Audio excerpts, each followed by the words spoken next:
Dominican Republic, Guadalupe, I know Colombia. I mean, it was like all over. So it's really nice, you know, California, New York, you know, so it's really nice. It's really nice. So how's the baby? She's good. She's you know, doesn't sleep all that great, but she's otherwise really healthy. And yeah, my little Fatima is good. Nice, nice, nice. So why did you name her Fatima?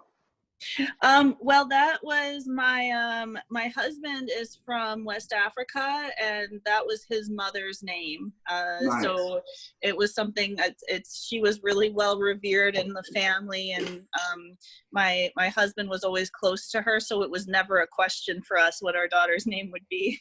Where is in West He's Africa? from Senegal. He's from Dakar. Oh, nice, nice, Mm-hmm. nice, yeah, nice. Yeah. Got a big international interfaith family. Senegal, that's where Sadio Mane plays for Liverpool. Oh. He's from Senegal. Mm. He's a good guy. Okay. Are we getting more people? So I will be sharing the video online for anybody that couldn't make it. Again, guys. Hi, Mary. Hi, Ahmed. How are you? Good. How are you? I'm okay. Good to see you. How exciting. Good seeing you too. That's good. Yeah, that's good. All right. Go ahead and get started. And you guys have Yeah, I can't hear you. I can't hear you. Can't hear me? Yeah, now it's good. Okay, good. This is why we give it a few minutes. Hey, so you suggested that we have this after I did your interview for Fanoos magazine, because you feel like a lot of students are asking you similar questions over and over and over again. Would you like to kind of give us a short debriefing on what you've been encountering in the dance world since quarantine started and the things that people are bringing up to you over and over again? Well, I don't know, some of you know that I used to own 4 studios here in Florida, dance studios. I am lucky right now that I don't have them because, you know, the rent is crazy and the overhead is crazy just to keep a studio open. You know, it's a lot of money. You know, the insurance, the this, the that, the state, and all, you know, the extra stuff, the staff. So with all that, I am glad, but I'm also sad for other people that own dance studios right now. And when you have someone like me owning 2 and 3 and 4 and 5 location, and it's really, really hard to make payment and rent and the staff. It's tough. It's tough right now. It's tough, and so we have to change the thinking. You know, I always refuse to teach online. Always. You know, when someone tells me, "Oh, can you teach me private online, whatever?" And you know, last year, if you asked me, I was like, "Oh well, maybe 2 months from now or 3 months from now." But now, that's all I do. Teach so many private in the daytime, and I have classes. I was teaching classes, a lot of classes for 3 months, nonstop. And I took a break, and I'm back. This is my 2nd week back. Mm-hmm. And it feels, you know, okay, whatever. But this is going to be on for a while. We don't know when this is going to be over. And even when it's over, we have to start thinking different. We have to think different than anything. Anything. I'm not talking about just dancing. We're talking about everything in life. We just have to think about everything different in life. One of the musician that, you know, he works with me, and he comes here to my summer camp. He got infected with the virus, him and his mom. And some of the ladies here, they know him very well. And it's really sad, you know, and it's really hard right now. And it's, I feel bad for a lot of people because income, it changed, you know. Thank God, you know, I'm not in the same situation like a lot of people. I'm always doing something. So 20 years ago, I bought a gas station. 20 years ago. And, you know, so that's a steady income because people always need gas, always need the beer. Right now, they're selling beer like crazy at the station. I don't go there. I don't like to go there. I just go once a month, you know. But for other people that I see, you know, the restaurant, people that it's involved in a restaurant, it's just suffering tremendously. People that own bars, people, I mean, everybody's, you know, it's affecting all of us. And right now, it's not the time for anyone to be upset with Mary, to be upset with Amanda, with Neva, you know, anybody. Because really, we don't know what's going to happen tomorrow. Nothing, we're not sure. There is no definite answer for anything. We might have good day today. We don't know what's going to happen tomorrow. Just say, you know, to whoever, you know, near you, anybody that's near you, say hello, check on them, and be nice to others. And because we don't know what's going to happen tomorrow. Absolutely, we don't know. And life is too short as is. And now with this on top of what we have, you know, we should not have any problem with anybody because it's not worth it. It's not worth it at all. You know, nothing, it's worth anything, you know. I lost few friends, and I know friends that they lost others. And it's not a good thing. It's not a happy moment right now. So if you love someone, just tell them. Even if you don't love them, just say, yeah, I love you. You just let it go. Let go of everything, you know, and enjoy everything. Enjoy everything. You know, I wake up in the morning and I'm so happy. I go to my backyard and I'm sitting there, you know, listening to the bird, and, you know, it's just amazing. And just enjoy everything. That's all. And Amanda, kiss that baby. Kiss that baby. You know, every time you have a chance, just kiss that baby. You know. Oh, I do. Yes. Family's so important.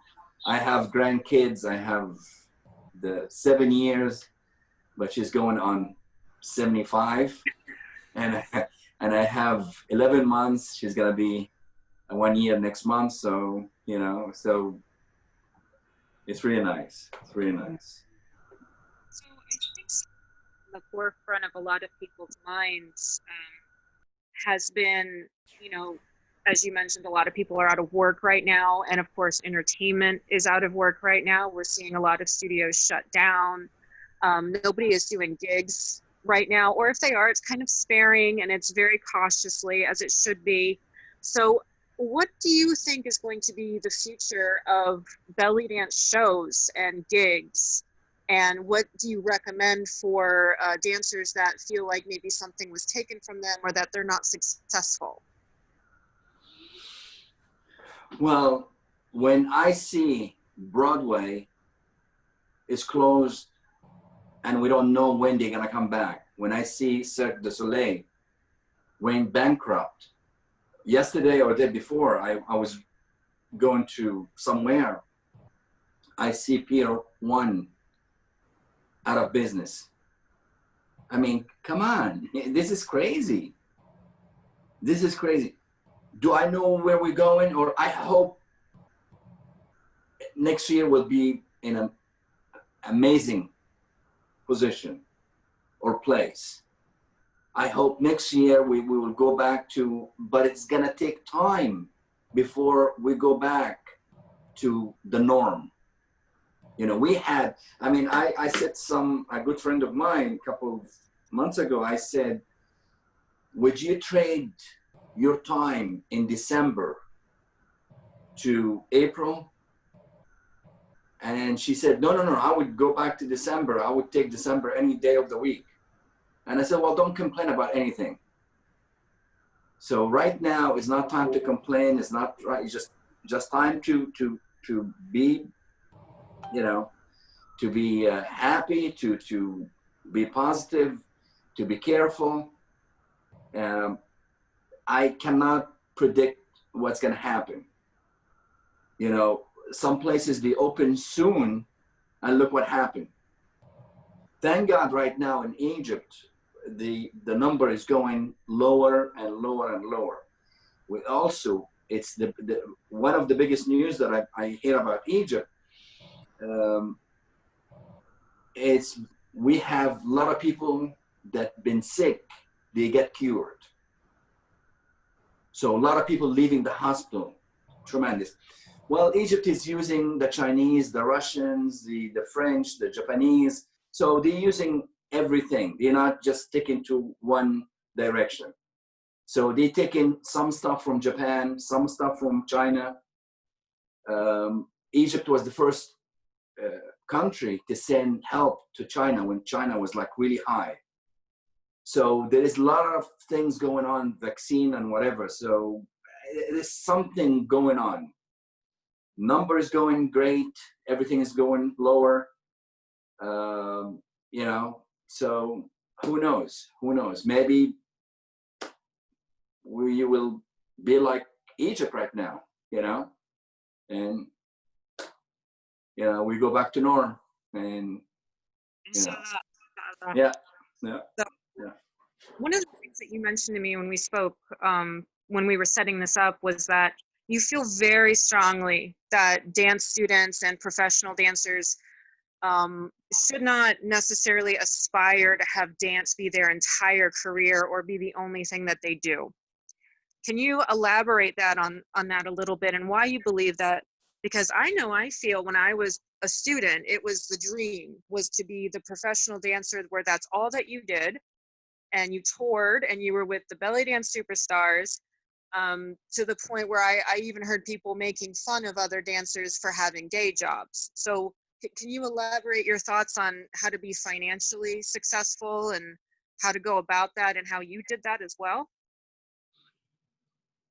In my experience, when I came to America and I started doing classical ballet, it did not pay anything. You know, I went to work for a company, for agency, and that was just no money. All my friends that they went to Germany, retired, and I see them, I mean, I see them on, you know, Messenger every morning, we talk. They all retired, they're getting their money, and life is wonderful. When I came to America, I switched directions. So I went to ballroom and Middle Eastern. I did Middle Eastern to 87. And I said, you know, I need to concentrate on one, either ballroom or Middle Eastern. I did ballroom and I did well. You know, I retired when I was 39 years old. When I came to Florida, I just retired. I said, I'm not dancing anymore. You know, I'm done, whatever.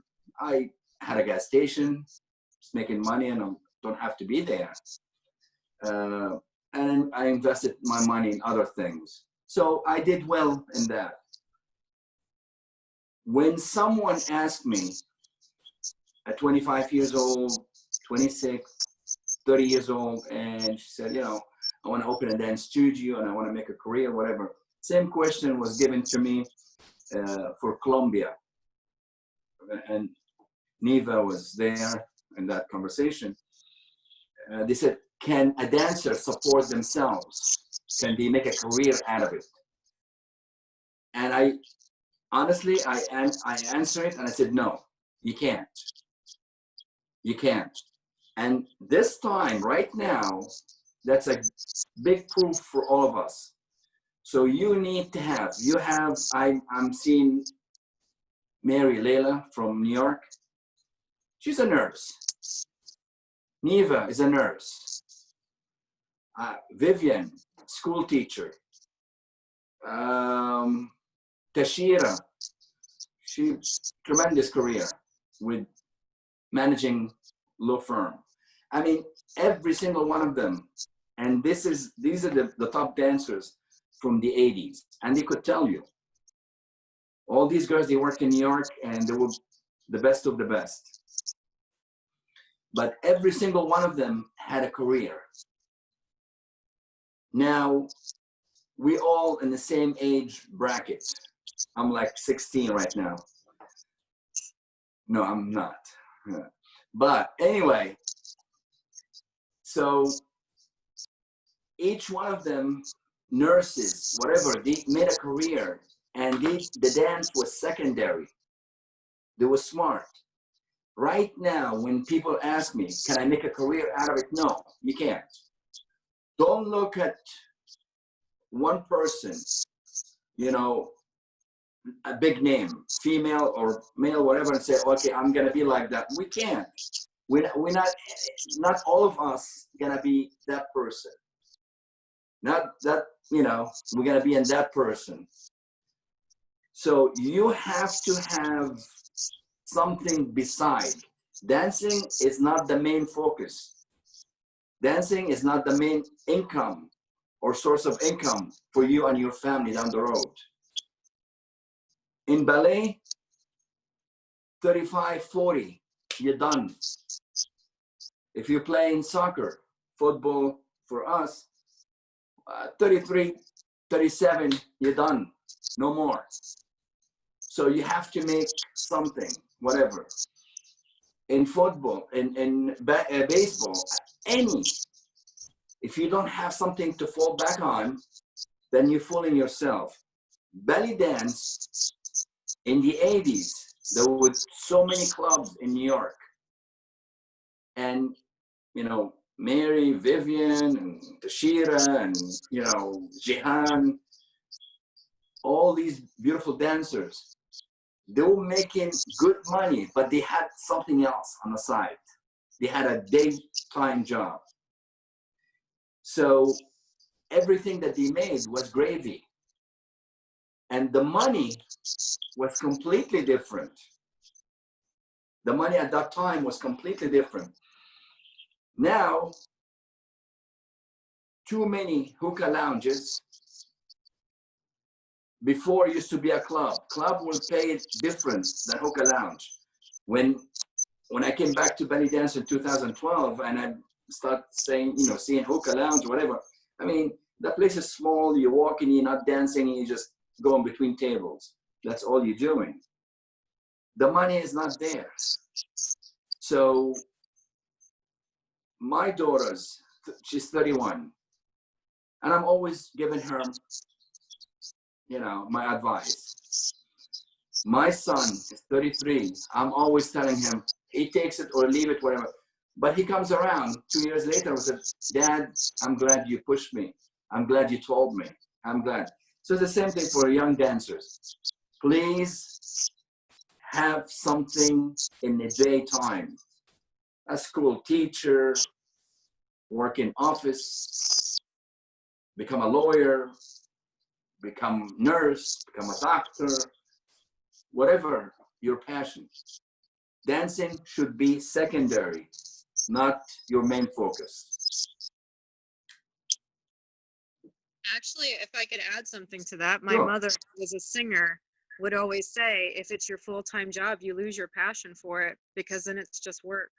So Yeah. there's Yeah. definitely something to that. And Well, mhm. when what happened is with the ballroom dancing, I did it to myself. I was teaching too many hours per day. You know, the class is 45 minutes. So 45 minutes, you put them on top of each other. And when you teach 17 hours, 17 sessions per day, you start to hate the work. It's not, becomes like a job. It's not pleasure anymore. It's the same thing with the belly dance. I did 3 months. I need to take a break. I took a break.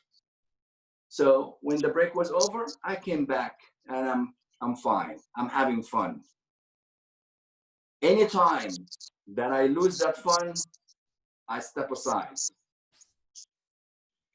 That's very insightful because I feel like a lot of people in our community don't talk about burnout very much. It's kind of, seen as like, oh, aren't you dancing every weekend? Aren't you in a restaurant? Aren't you doing this? Aren't you doing that? And a lot of people, I think, are afraid to say that they need a break from it, even though they love it. That's extremely insightful.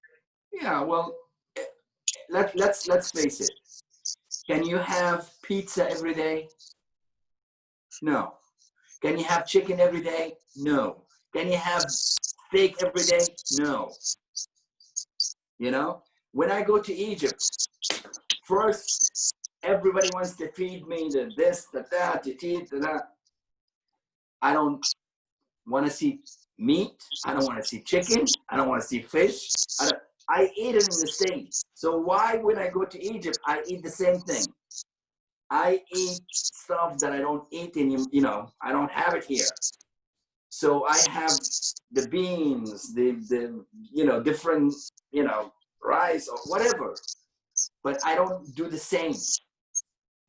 And you miss it that way. But if you do the same thing every day, eating rice every day or eating chicken every day, whatever, you're gonna get tired. Doing hookah lounge every day, 7 days a week and whatever, after a while becomes a job, as you say. When you start feeling that job, you need to step aside. Take a break, 2 weeks, 3 weeks. It's not gonna bother you.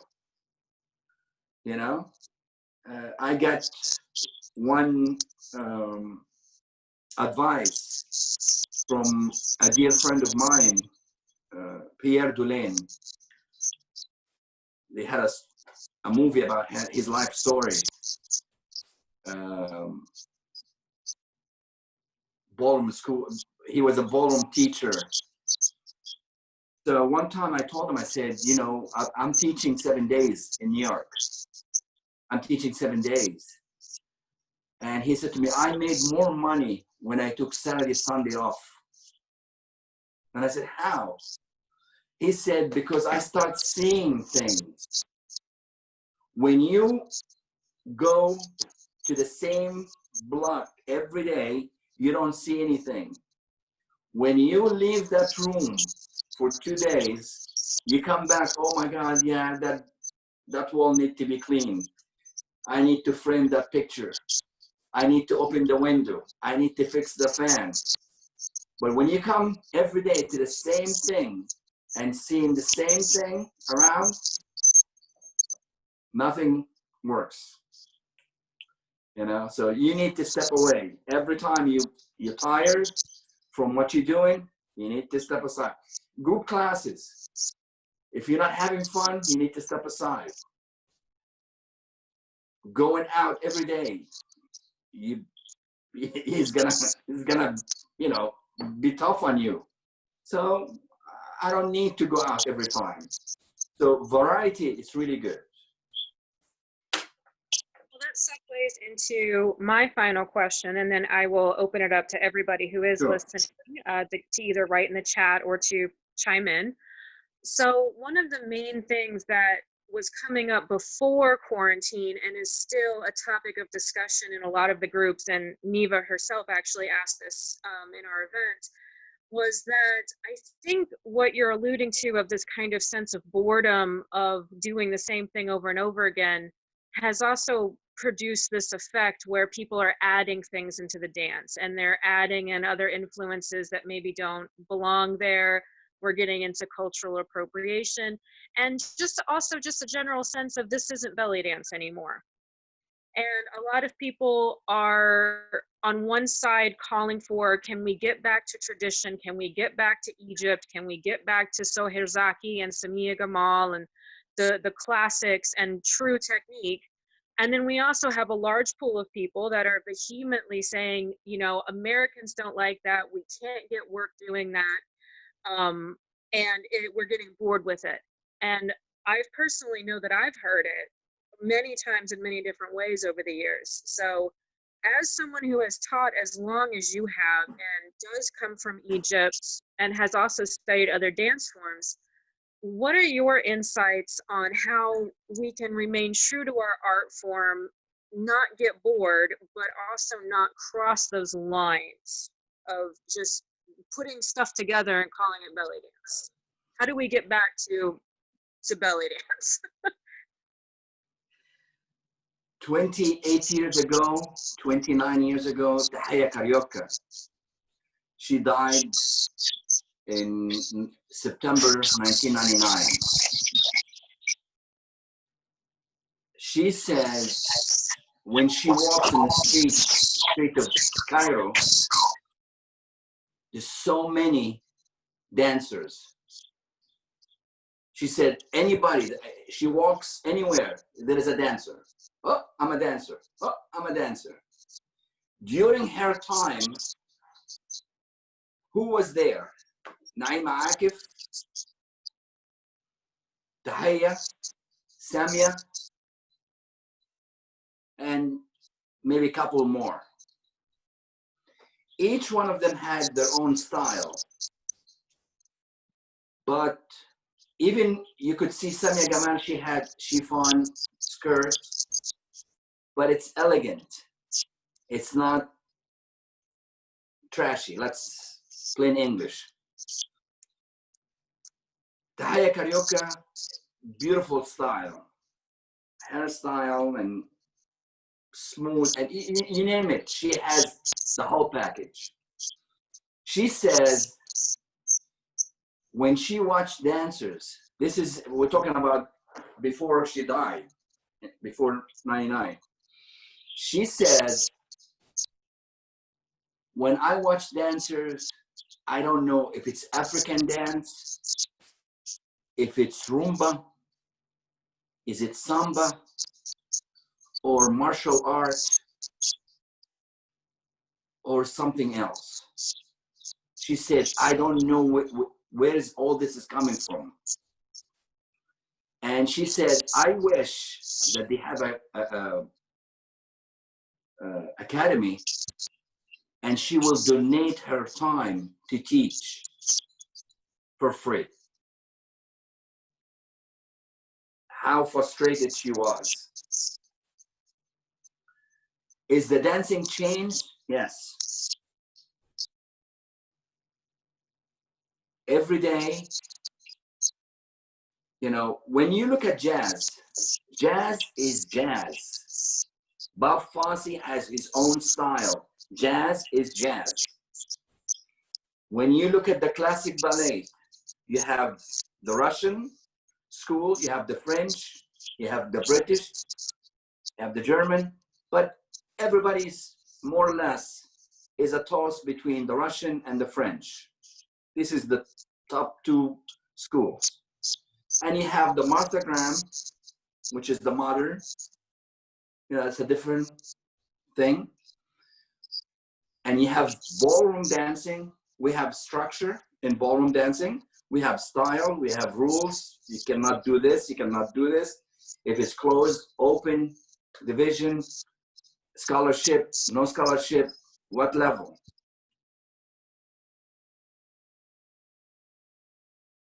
You have, when you enter in ballroom dancing, when you enter my days, if you enter in Rising Star competition, if you dance in more than 2 years, you cannot enter.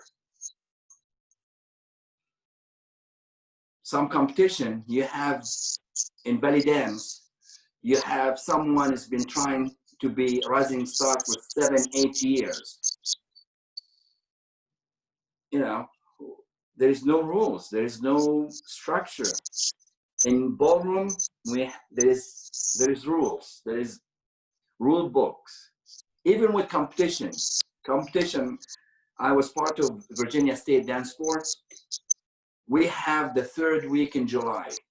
That's booked for us. Nobody else could come in and do that because we have rule. The National Dance Council of America, we bought that part, that point, that date, 3rd week in July, and that's it. Nobody could do close to us in Reston, Virginia.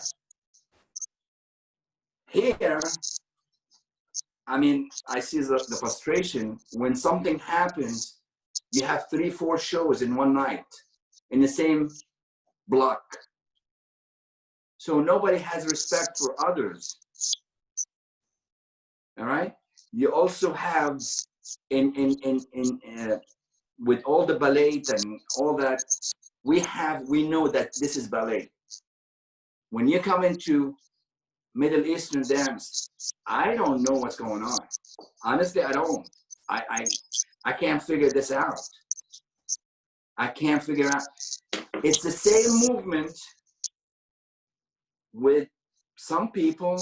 If they're doing Saidi, if they're doing Fallahi, Skandarani, cabaret, no cabaret, hookah lounge, not hookah. It's the same thing, just change the music. Sha'bi, whatever. And call it street shabby. What are you gonna do with street shabby? Street shabby, you know, the Egyptian boys, they took it. It's a bad hip hop. Imitate hip hop, the Americans, and they wear their pants down. They imitate, but they're not dancers. So they're miserable looking dancers, and they call it street shabby. So if I go like this, then you're gonna call it whatever. I mean, you're just copying something that it's really nasty. You know, you copying. I mean, I asked the boys in Egypt. I said, "Why are you walking around with your pants down, showing your underwear? What the heck is that? Do you know what's that for? You know, they copying Americans. You know." 5 years ago, everybody in Egypt wearing ponytails. The guy's got no hair, but he's got a ponytail. Copying. So, yeah, I mean, come on, it's passé. Who does ponytails anymore? You know, it's passé. Hip hop. These guys, they make hip hop. And the miserable dancers, you cannot tell where they come from. What's their background? What century they come from? I mean, anybody becomes a hip hop in Egypt expert. So here in America, we say, if you're 10 miles away from me, you're an expert. Just 10 miles. So this is 7,000 miles, I believe, or 3,000 miles, or I don't know how long Egypt is and here. We're far. 6,000, I believe, 6,000. About 2 minutes left before this cuts out. And Okay. One question from Amanda is, since you're alluding to everybody kind of being an expert, since we're Americans and we were born here, what kind of experiences should we be looking for beyond just taking classes to make sure that we're on the right track? Well, I mean, point of reference for folklore, somebody asked me about folklore, if it's good or bad. If point of reference, look at Mahmoud Rida. Mahmoud Rida's got so many things from 1958 to his passing a couple of, 2 weeks ago. Look at his repertoire. Look, my cousin Ahmed Hussein was the director for 9 years, Rida Troupe. He started as a dancer, became a trainer, became choreographer, became the manager, the director. So point for when it comes to folklore, have the Rhythm and National Folk Company of Egypt, Comea. That's your reference. Now look beyond 1988. Look for the dancer before 88. The dancing became really crazy and start to go down since 1975. And next time I will tell you why 1975. Well, you heard him. He said there's going to be a next time, so I'm going to hold you to that. Absolutely, absolutely, absolutely. Tech testing, because this was a little crazy. So I really want to thank you for your patience. Thank you everyone for your patience. This has been recorded, so I'm going to be putting this on Facebook shortly. And I really want to thank you for all of your insight and everything that you have told us. I hope everybody has enjoyed it. Please share with your friends. And, you know, Ahmed, you are extremely approachable, I have to say. So I'm sure if anybody has questions, they know where to find you, or Absolutely, absolutely, no problem. on Fanoos magazine, and we will be in touch again. I would love to continue this as a series, guys. So if you would like to be interviewed, you know, your teacher would like to be interviewed, anybody else that should be interviewed, if you got something to say, I want to talk to you. So bring it on. This is your moment. So hookah time with Ahmed Hussein. Here we go. That's it. Hookah time. Enjoy your night. Again, thank you so much. Stay safe. Thank you. Have fun. And we will be in touch shortly. Thank you so very, very much.